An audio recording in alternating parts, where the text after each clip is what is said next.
The 1980s. Goodness me. What a time to be alive. I wasn't alive, but it hasn't stopped me from falling in love with just the pop culture back then. The 80s just seemed like a better time to be alive, I suppose. Do you agree? What's your favorite time period? Let me know below. Also, guys, I've said before, I'm now on Pat's Realm where we're going to be uploading bonus videos that will not be here on the YouTubes. I suppose it's just a way if you want to support the channel more than liking or subscribing. You don't have to do it. The world still spins. But if you did decide to do that, there's a link in the pinned comment and at the top of the description. Anyway, let's react to some of the classic American food from the 80s. The 1980s was all about big hair, big music, big movies, and big trends. Yeah, sorry. Snacks and foods in the 80s were the same way. Well, minus the hair part.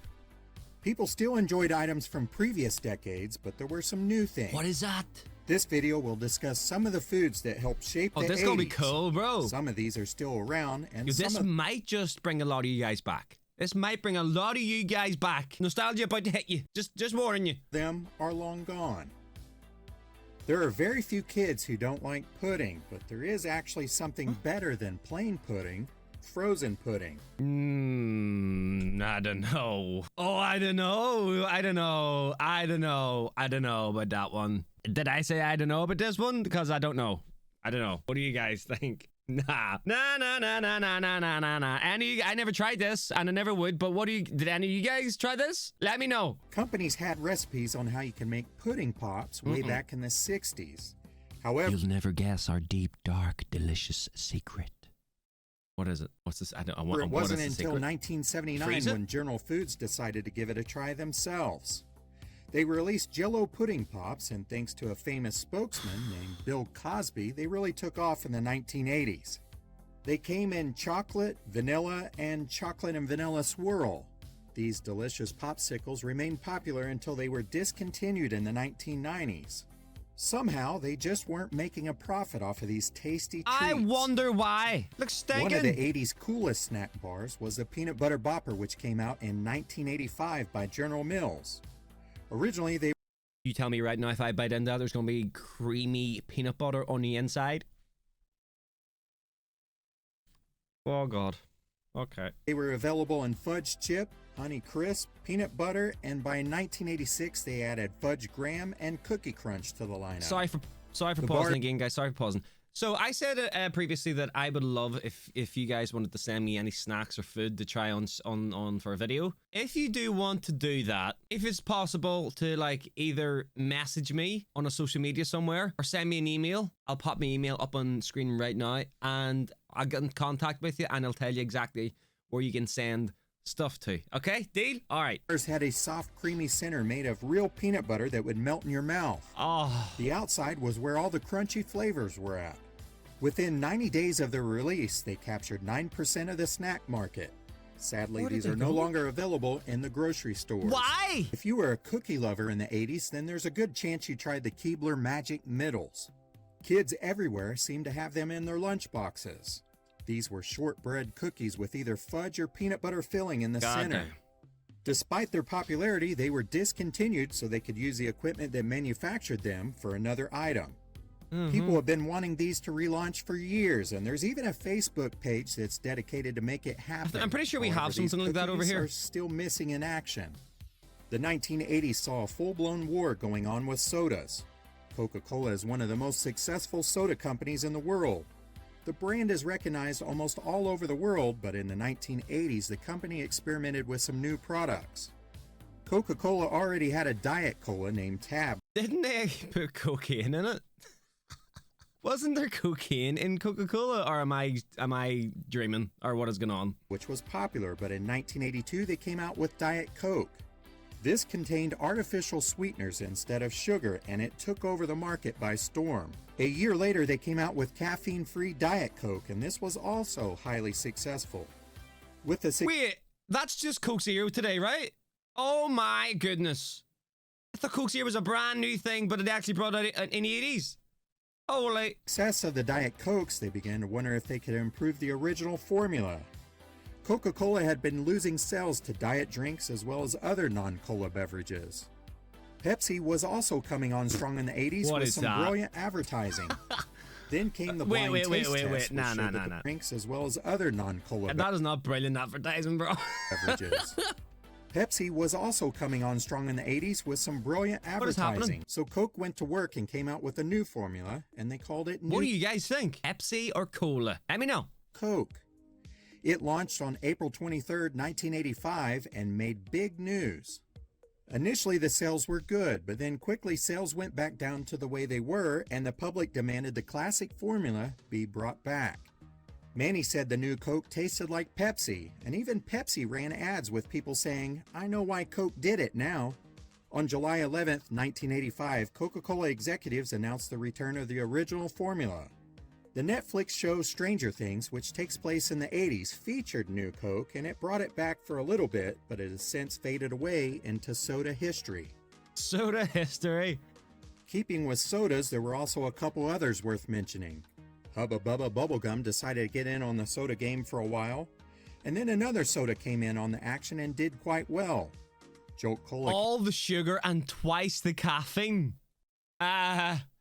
Surely that's gonna put people off, no? With decent popularity, most thought it tasted like an RC Cola, but it had much more caffeine.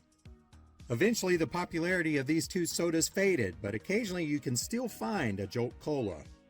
Good lord. Soda companies were also trying their hand in the gum market, and they did fairly well for a Hubba while. Bubba, unreal. Dr. Pepper might have been the most popular, Never but seen you could that. also find others like RC and 7-Up. What?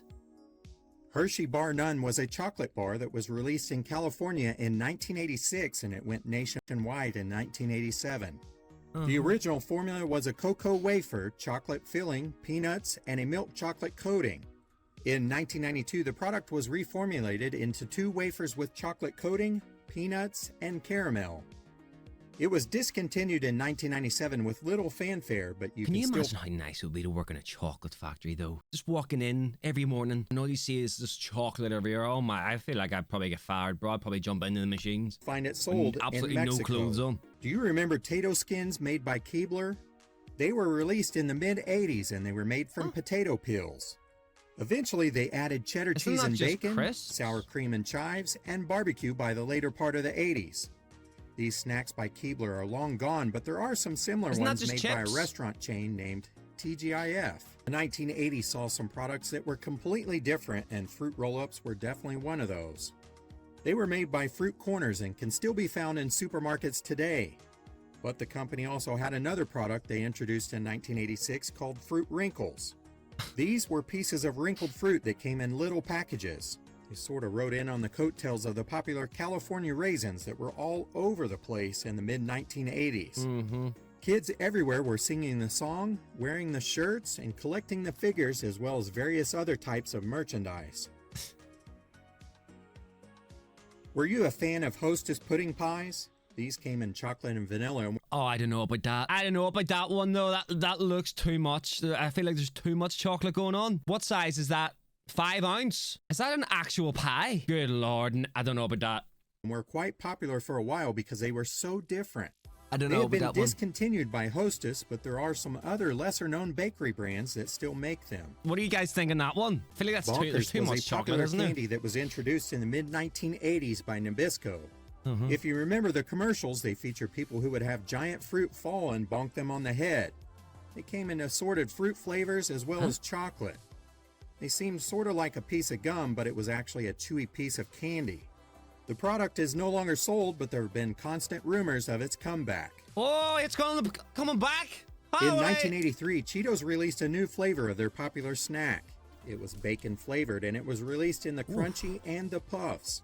They are no longer Hey, anybody wants to send me anything? I want some Cheetos. Just putting it out there. on the market, but Chester does have bacon cheddar fries in case you get the craving. Bisco seemed like they were always coming out with something new, and That's in better the not be a 80s they cereal. had Swiss cheese crackers. Oh. These had holes like a real piece of Swiss cheese, but the flavor didn't quite match up with the cheese.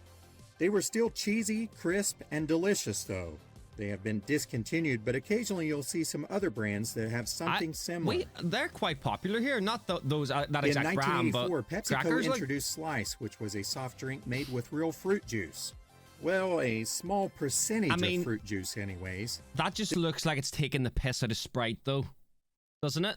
This sweet fizzy drink was a big success, but the product disappeared from the shelves in 2005. A company named New Slice Ventures I feel like I can remember this. There's some, maybe it's just Sprite, or maybe I'm thinking of Sprite because it really looks like Sprite. LLC acquired the rights, so you may still see some of these in Canada and the US. From the makers of Pepsi? In the mid-'80s, Keebler came out with Tribbles, which was a little bite-sized cookies in a little package. They came in chocolate chip and mint chocolate and were often found in vending machines. By the turn of the 90s, they had completely disappeared. If you lived in the 80s, then I'm sure you couldn't escape the burger war that was going on. This war had been going on since the 50s when Burger King released their Whopper sandwich.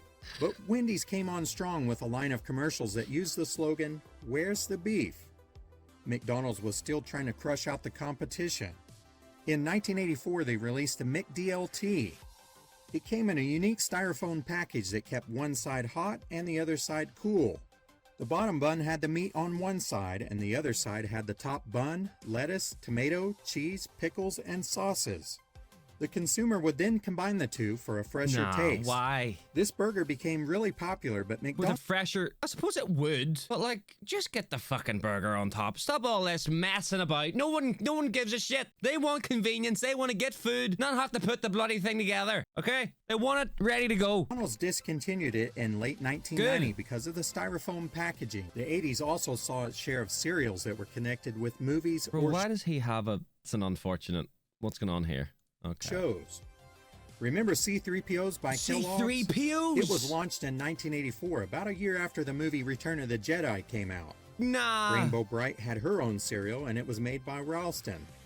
Post Cereal created Smurf Berry Crunch, which was a fruity red and blue cereal that came out in 1983. Cereal used to be so fun, didn't it? A few years later, Smurf Magic Berries made their debut with mini marshmallows.